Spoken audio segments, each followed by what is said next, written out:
살인하지 말라. 우리가 67번, 68번, 69번 우리가 계속해서 살펴보고 있는데요. 여섯 번째 계명은 살인하지 말라. 여섯 번째 계명에서 요구되는 것은 우리의 생명과 타인의 생명을 보존하고 지키기 위한 모든 합법적인 노력을 해야 된다. 그리고 금지되는 것은 무엇인가? 우리의 생명을 빼앗고 타인의 생명을 빼앗는 그런 모든 어떤 제도적인, 법적인 것들을 우리가 막아서는 금지하는 일에 앞장서야 된다라는 것이 소요리문답의 68번, 69번의 내용이 되겠습니다. 그래서 6계명의 의미는 우리가 생명에 대한 경외함이 있어야 됩니다. 하나님께서 우리에게 주신 가장 귀한 이 생명에 대한 경외함을 가지고 우리가 살아야 되는데요. 우리가 전쟁에 대해서 우리가 한번 살펴보고 있습니다. 전쟁을 우리가 이렇게 깊이 있게 살펴봐야 되는가? 우리가 이 전쟁에 대해서 우리가 좀 제대로 된 성경의 그러한 관점과 그리고 역사적인 관점들을 좀 알고 있어야지만 오늘날 벌어지고 있는 여러 전쟁들, 지금 이 중동 전쟁 때문에 우리가 얼마나 힘듭니까? 기름값이 지금 2,000원이 넘어가고 있고 너무나 이 힘든 상황인데 왜 미국이 이런 전쟁을 하고 있는가? 왜 트럼프는 이 전쟁을 하고 있고 미국의 교회들이 왜 이 전쟁에 대해서 트럼프를 지지하고 이런 일들이 일어나고 있는가? 그래서 이게 단순히 일어난 게 아니라 어떤 역사적인 그런 여러 관점들, 신학적인 관점들이 있기 때문에 그 중에 하나가 바로 이제 트럼프가 취하고 있는 이 전쟁에 대한 관점입니다. 우리가 이제 그런 부분들 좀 살펴보기를 원하는데요. 영상 잠시 하나 보실까요? 예.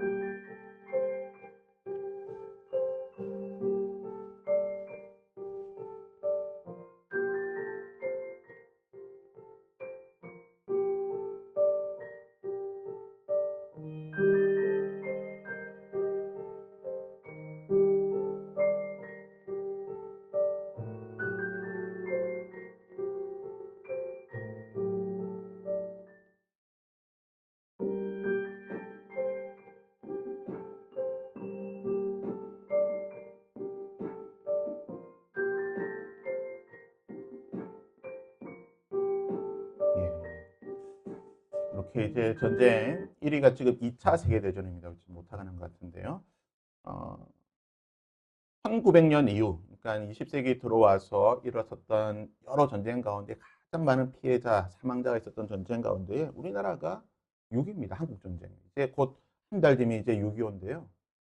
이 한국전쟁이 무려 200만, 통계에 따라서는 300만까지 보기도 하지만 굉장히 큰 금세기 있었던 전쟁인데요. 이런 전쟁의 당사국인 우리나라가 이 전쟁에 대해서 어떠한 관점을 가지고 있는가가 참 중요한 문제입니다. 그래서 우리가 지난주에 교회가 이해하고 있는 2000년 교회 역사 가운데에 교회가 지금까지 이해하고 있는 전쟁의 개념의 세 가지다. 그래서 절대적인 평화주의, 그리고 홀리워라고 불리는 성전론, 그리고 정당한 전쟁, just war라고 불리는 정당한 전쟁, 이 세 가지가 있는데 첫 번째는 이제 초대 교회 때는 주로 이제 이 절대적인 평화주의였습니다. 그래서 교부들은 어떠한 이유에서건 폭력과 전쟁을 해서는 안 된다.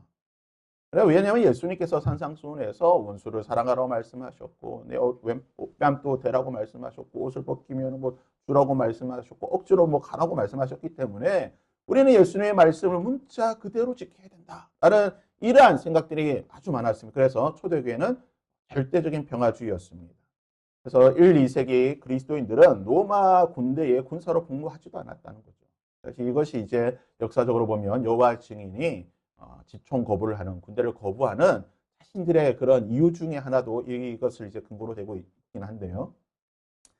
또한 이제 이 당시에 아마 사도 바울도 그렇게 생각했던 것 같아요. 예수님의 재림이 그렇게 오래되지 않을 것이다. 뭐 200년 이내에 아마 대부분의 초대교회 성도들 그렇게 생각했을 거예요. 왜냐하면 예수님의 말씀이 이 세대가 가기 전에 내가 다시 오겠다고 말씀하셨기 때문에 100년이 되지 않아서 오실 거라고 생각했기 때문에 우리를 박해하는 로마 제국을 위해서 이제 곧 예수님이 오시면 이 로마 제국이 다 없어질 건데 우리가 굳이 로마 제국을 지키기 위해서 군인이 돼야 되는가? 될 필요가 없다고 생각했던 거죠.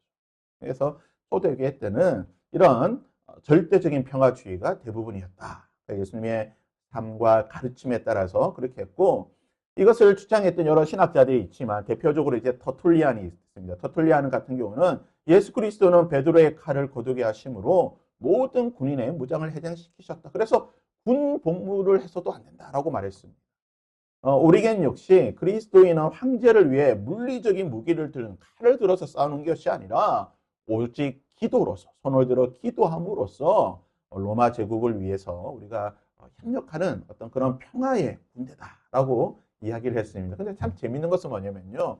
이 터툴리안과 오리겐, 이 지금 두 사람입니다. 이 성화로 그려져 있는 노란색 배경이 터툴리안이고요. 검정색 배경이 오리겐입니다. 근데 터툴리안과 오리겐은요. 전혀 다른 신학적 입장을 가지고 있던 사람이 아주 상반된 어떻게 극과 극의 입장이 있던 사람입니다. 철학에 대해서. 또 터툴리안 같은 경우는 아테네가 예루살렘과 무슨 상관이 있는가? 그래서 철학은 필요 없다. 철학이라고 하는 것은 이 세상 철학은 헬라 철학은 복음을 대적하는 것이다. 그래서 우리는 철학을 대해서 배울 필요가 없다라고 말했던 사람이 터툴리안이고 오리겐은 아니다.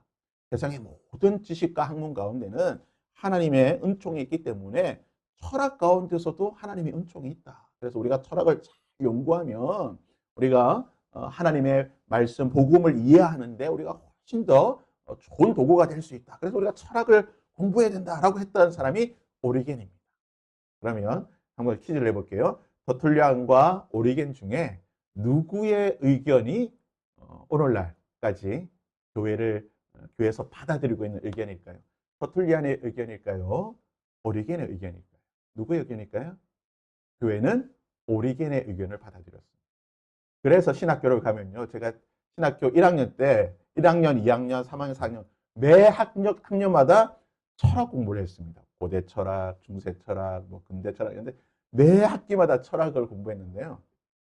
교회는 철학을 이제 받아들이고 이 철학을 통해서 하나님을 좀 더 깊이 이해할 수 있다라고 받아들이게 되었습니다.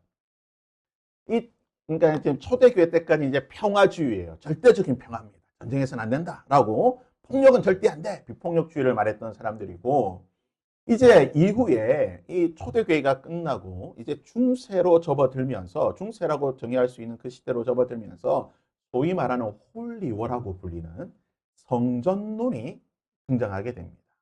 성전론은 무엇이냐면 전쟁을 정의와 질서의 회복의 목적보다는 종교적인 이상을 이루는데 이 전쟁을 이용해야 된다.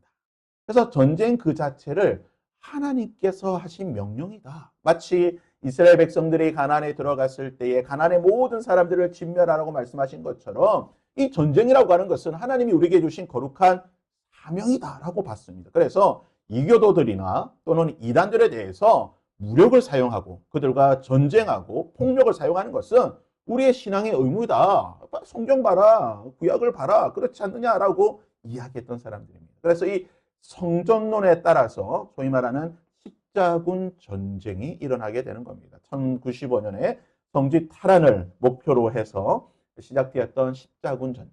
이것이 오늘날 우리 기독교가 무슬림들, 이슬람을 선교하는데 가장 큰 방해가 뭐냐면 이 십자군 전쟁이에요. 이 십자군 전쟁, 이 1000년 전에 있었던 이 전쟁으로 말미암아 오늘날 기독교가 무슬림들에게 전도하는데 굉장한 장애와 어려움이 되고 있는데요. 십자군은 말 그대로 그들이 방패나 갑옷이 또는 십자가를 들고 전쟁을 했기 때문에 크루세이드, 십자군이라고 불렀습니다. 자, 이 십자군을 말하고 있는 소위 말하는 이제 성전론자들. 그들은 하나님의 이름으로 수행된 수많은 구약의 전쟁들에서 그 신학적인 근거를 찾게 됩니다. 가나안 전쟁이라든지 모세가 했던 전쟁이라든지 다윗이 했던 전쟁이라든지 그런 구약의 수많은 전쟁을 통해서 봐라.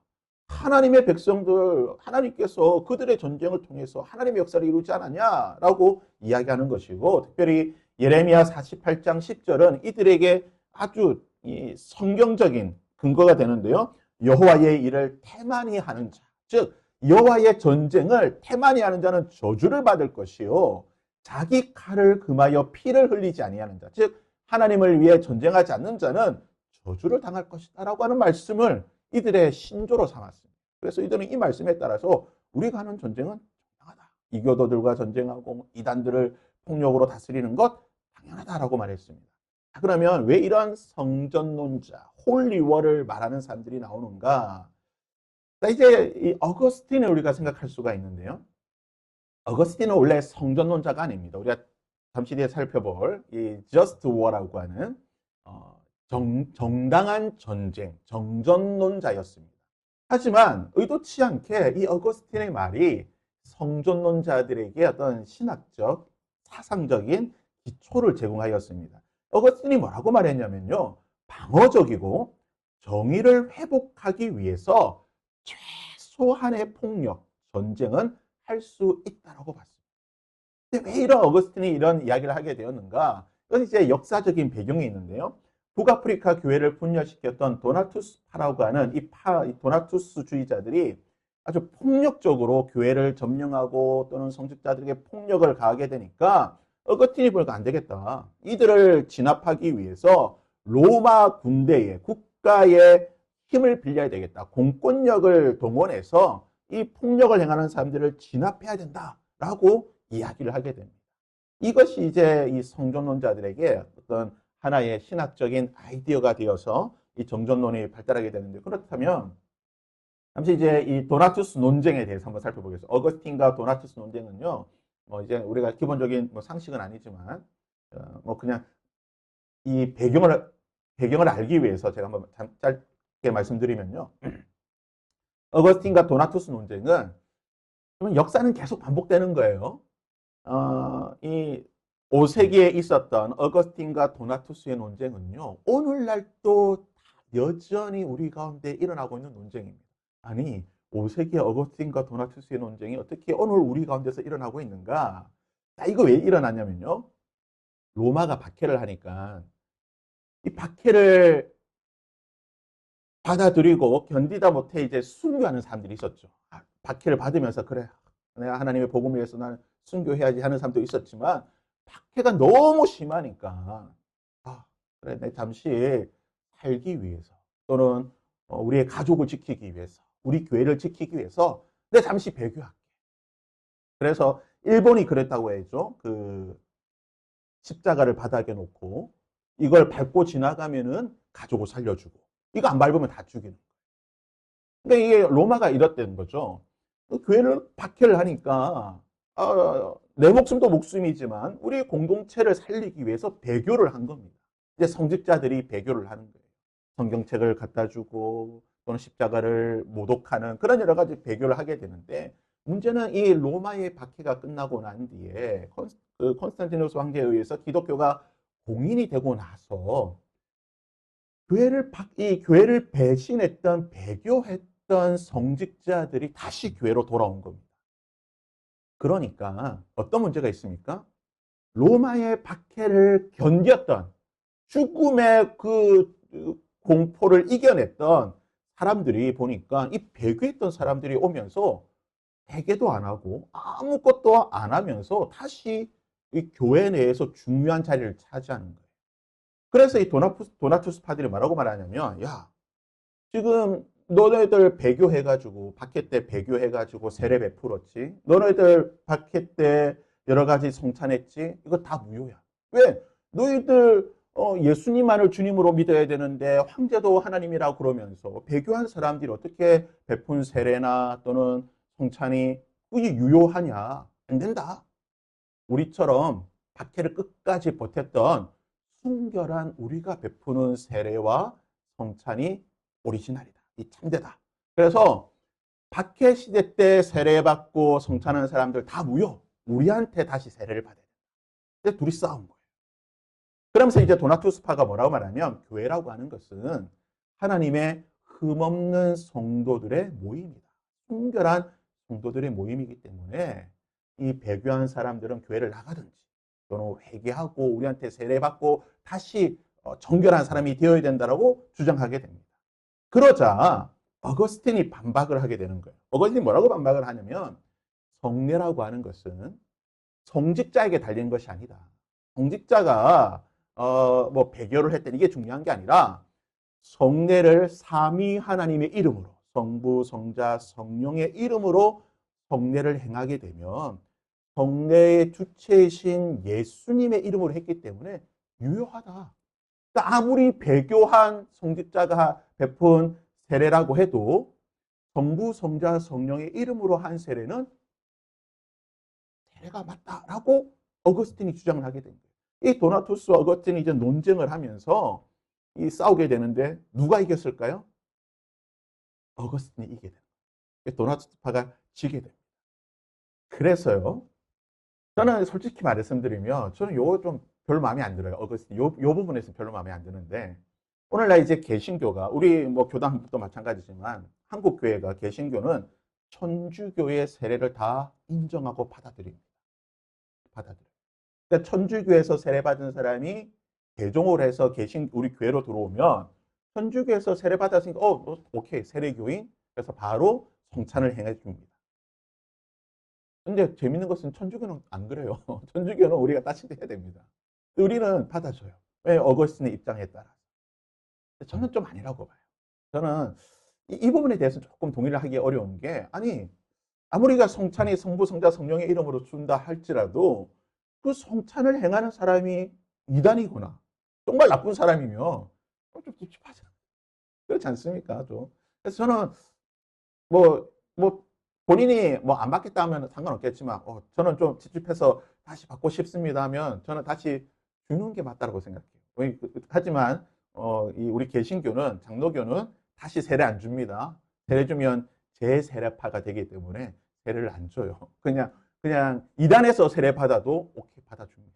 이게 조금 모순이에요. 조금 모순이긴 한데 아무튼 어거스틴이 그렇게 말을 했습니다. 그래서 어거스틴이 뭐라고 말하냐면 교회라고 하는 것은 흠없고 점없는 아주 깨끗한 순결한 성도들의 모임이 아니라 예수님의 말씀대로 밀도 있고 가라지도 있고 알곡도 있고 축적이도 있는 곳 아니냐. 그러니까 교회라고 하는 것은 우리가 그렇게 생각해야 된다라고 이야기를 했습니다. 그러자 이 논쟁에서 졌던 도나투스파들이 이런 성직자들을 막 폭력을 행하고 그런 성직자가 있던 교회들을 막 파괴하는 거예요. 그러자 어거스틴이 야 이거 내가 좋게 이야기를 하려고 하는 건 안 되겠다 해가지고 로마 교회에다가 요청을 하게 돼요. 로마 군대에다가. 그래서 국가의 공권력을 동원해서 도나투스파를 강제적으로 진압하는 일이 있게 됩니다. 그런데 이 글을 할 때 어거스틴이 어떤 성경 구절을 통해서 이걸 이론적으로 성경적인 근거를 대느냐? 예수님의 말씀이죠. 사람을 강권하여 데려다가 내 집을 지어. 이 말씀을 근거로 든 거예요. 바로 예수님이 사람을 강권해서 데려가라 하지 않았느냐. 그러니까 저 지금 도나투스파들이 말하고 있는 저런 사람들 억지로라도 폭력을 썼어라도 좀 교정시켜서 데리고 와야 된다라고 이야기를 했던 겁니다.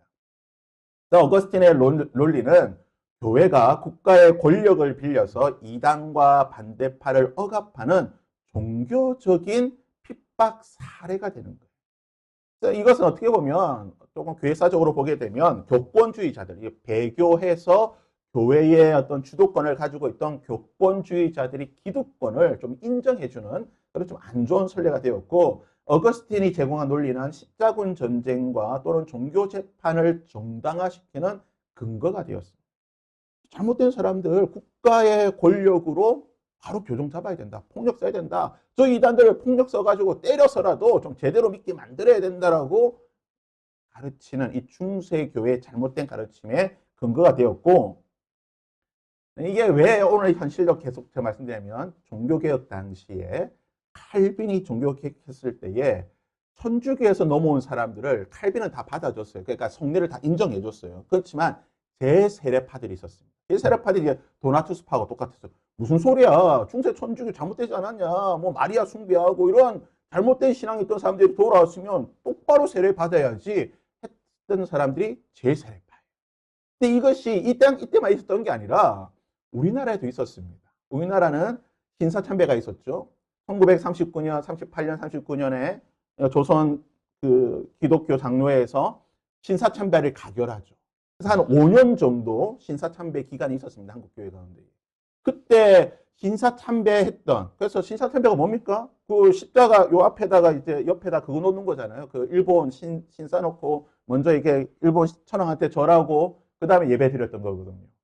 일본 천황한테 절하고 예배 드리니까 우상숭배예요. 이 우상 숭배를 했던 목사들이 5년 동안 이제 세례와 여러 가지 했을 거 아니에요.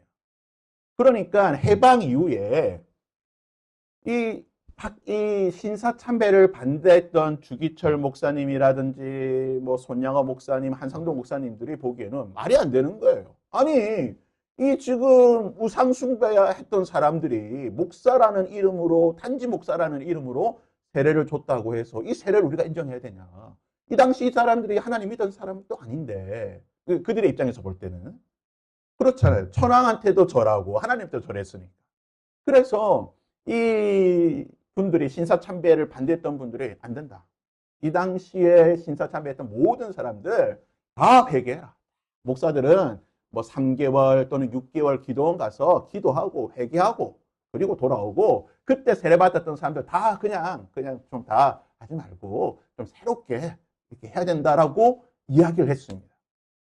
그러자 그 당시에 이 신사참배를 했던 사람들이 무슨 소리냐?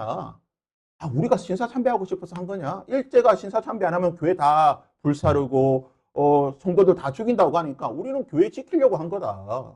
우리가 교회 지켰기 때문에 해방되고 난 뒤에 우리가 예배 드릴 교회당도 있고 성도들도 있지 않느냐? 우리가 비록 신사참배한 거 잘못이긴 하지만 우리가 신사참배를 했기 때문에 또 교회가 이렇게 남아있지 않느냐라고 이야기를 하게 되는 거예요. 문제는 뭐냐면 신사참배가 다수고 신사참배에 반대했던 사람들이 소수였어요. 소수였기 때문에 이 소수였던 사람들이 어떻게 됩니까? 쫓겨나가는. 그러니까 어거스틴 때가 똑같아요. 어거스틴과 도나투스 때도 도나투스가 소수였기 때문에 쫓겨나갔고 이 신사참배도 똑같아요. 이때 쫓겨나왔던 사람들로 된 게 누굽니까? 고신입니다. 고신이 이때 쫓겨나온 거예요. 고신이 이렇게 생긴 거거든요.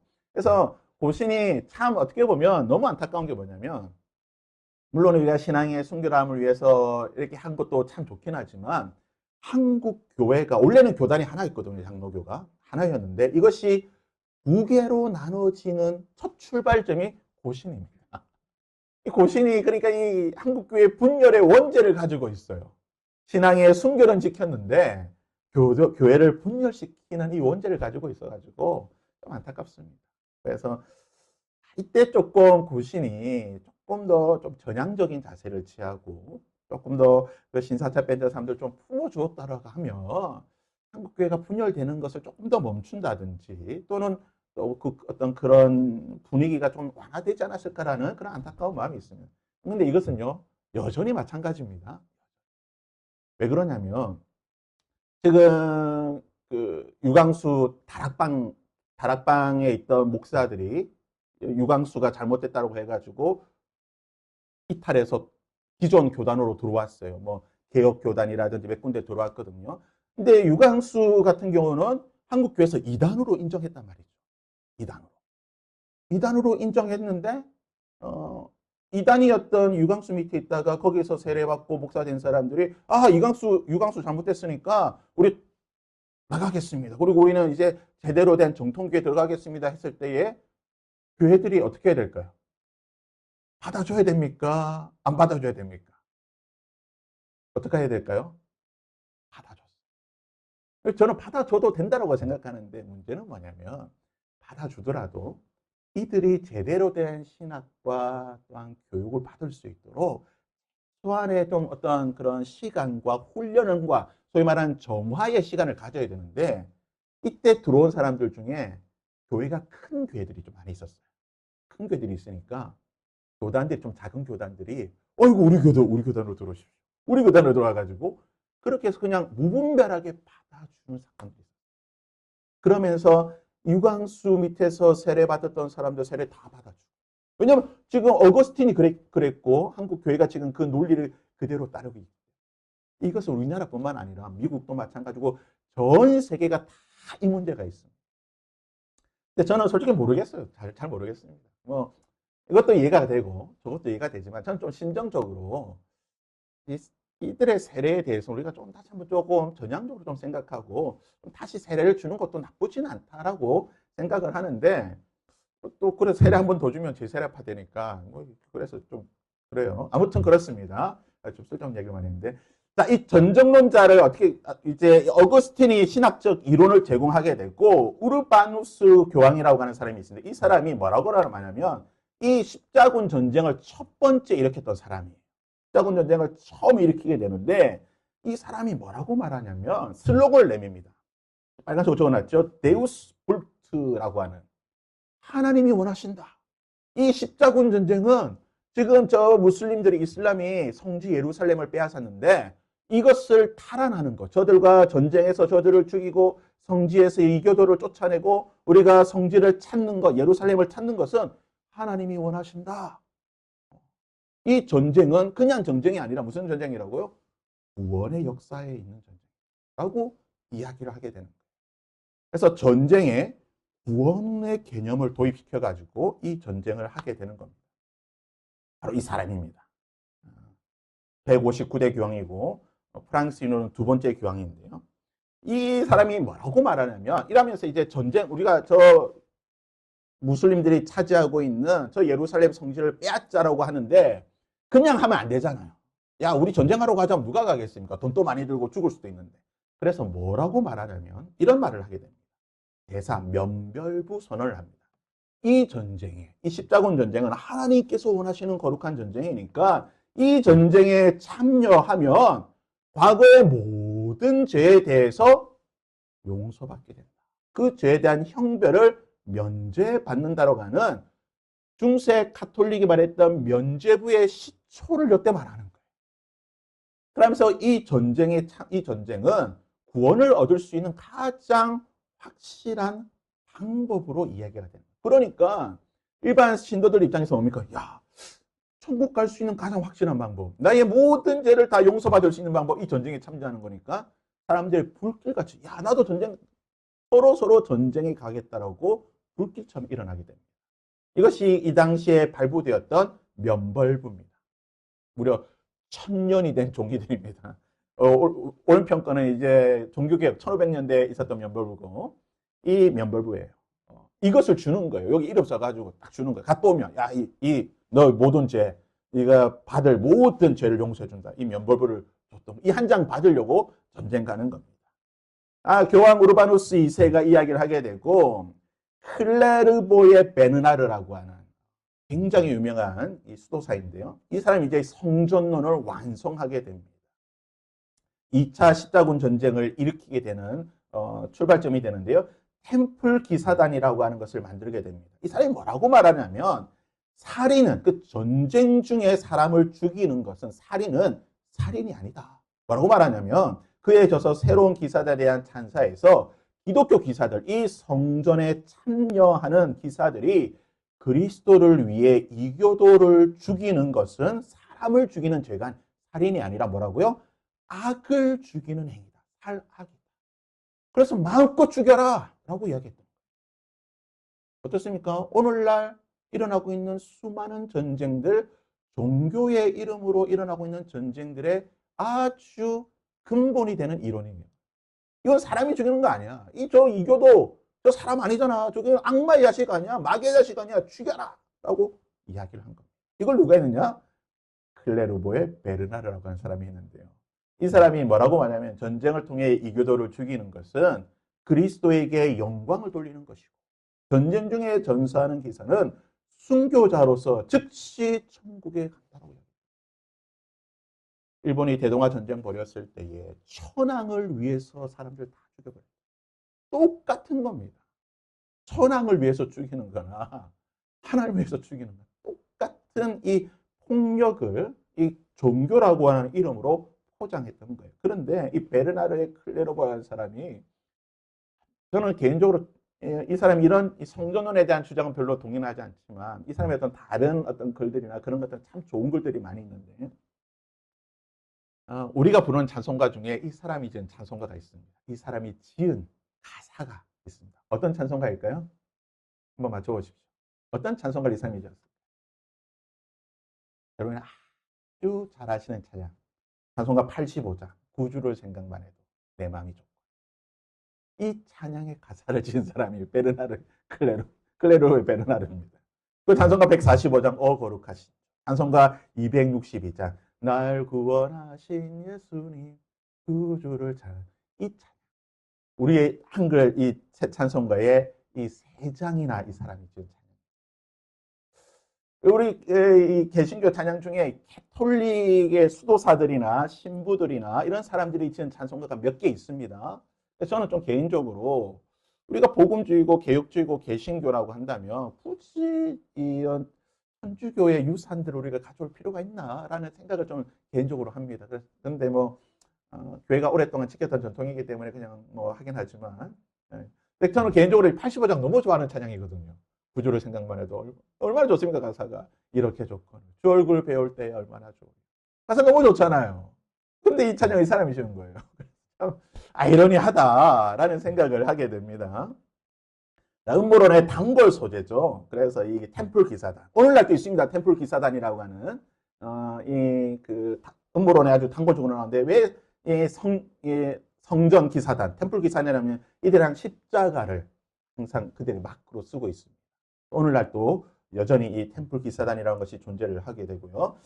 마지막으로 이제 크라티아누스라고 하는 교회법 학자가 있습니다. 이 사람이 이제 이 법으로서 이 성전에 대해서 확립을 하게 됩니다. 그래서 교회가 이단과 이교도를 척결하는 것은 군사적으로 반드시 행해야 되는 일입니다. 그래서 이단을 없애고 이교도를 죽이는 것은 교회가 당연히 해야 되는 일이다라고 어떤 법적인 근거를 마련하게 됩니다. 그러면서 무슨 말을 하게 되냐면, 오늘날 이제 성전론자들의 아주 중요한 근거가 되는데요. 두 개의 검, 양검론을 말합니다. 즉 교황은 칼이 두 개다. 하나는 교회의 영적인 칼, 성령의 검을 가지고 있고, 하나는 진짜 물리적인 칼을 가지고 있다. 이 두 가지의 칼로서 교황은 세상과 영적인 세계를 다 하나님 앞에서 주관하는 사람이기 때문에 이 두 가지의 칼로서 이 세상을 다스려야 된다.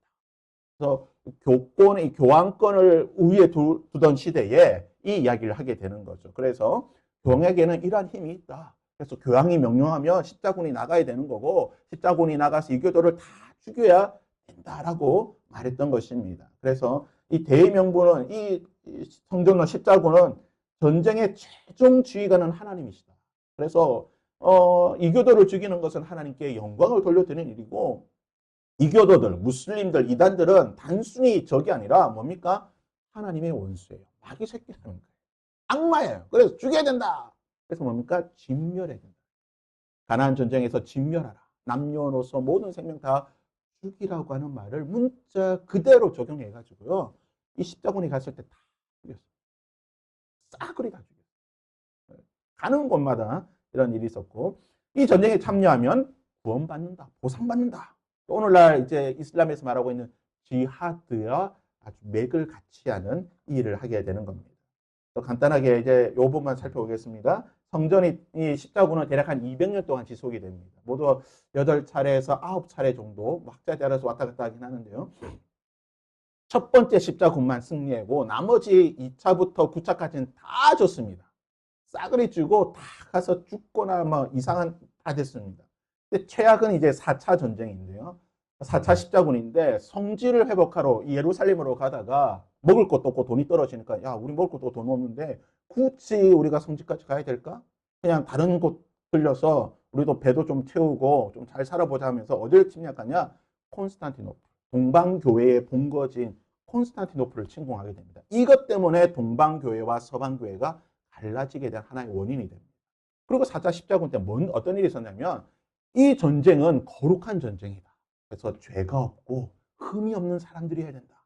그럼 죄가 없고 흠 없는 사람들 누굽니까? 아이들, 소년들, 성인이 되기 어린 소년들. 그래서 이 4차 때는요, 소년 십자군을 만들게 돼요. 소년들을 아무 무장도 안 시키고 비무장으로 전면에 내세워서 십자군 나가는 거예요. 그러니까 다 죽는 거예요. 이 소년들은 싸그리 다 죽어요. 아주 비참한 전쟁입니다. 특이한 전쟁이 이제 3차 십자군인데요. 이 전쟁에서는 십자군이 대패를 합니다. 근데 이슬람을 지도했던, 그러니까 십자군과 싸웠던 무슬림 이슬람의 그 황제였던 그 뭐라고 하죠? 그 이슬람의 뭐 우두머리라고 하는 살라딘이라고 하는 사람이 있었는데요. 이 사람이 굉장히 마음이 너그러워요. 그래서 자기가 가지고 있던 예루살렘을 정복하러 왔는데, 그래서 이 사람들 십자군을 다 죽였는데도 뭐라고 말하냐면, 야, 너희들이 비록 나를 공격하고 우리 무슬림들 공격했지만 너희들 성지 그래도 예수님 죽으신 십자가 보고 싶지, 그거 가고 싶지, 그래 열어줄게, 칼 들고 오지 마, 열어줄게, 구경해 라고 문을 열어줬던 사람이에요. 그러니까 기독교인은 야, 우리가 예수님 죽은 십자가 그 골고다 언덕 우리가 차지해 전쟁하러 갔는데, 이 사람은 야, 무슨 전쟁이야, 그냥 구경하고 가, 우리가 보여줄게.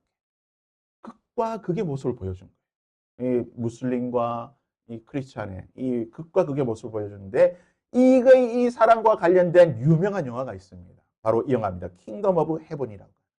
아주 유명한 영화인데요. 190분, 3시간 10분입니다.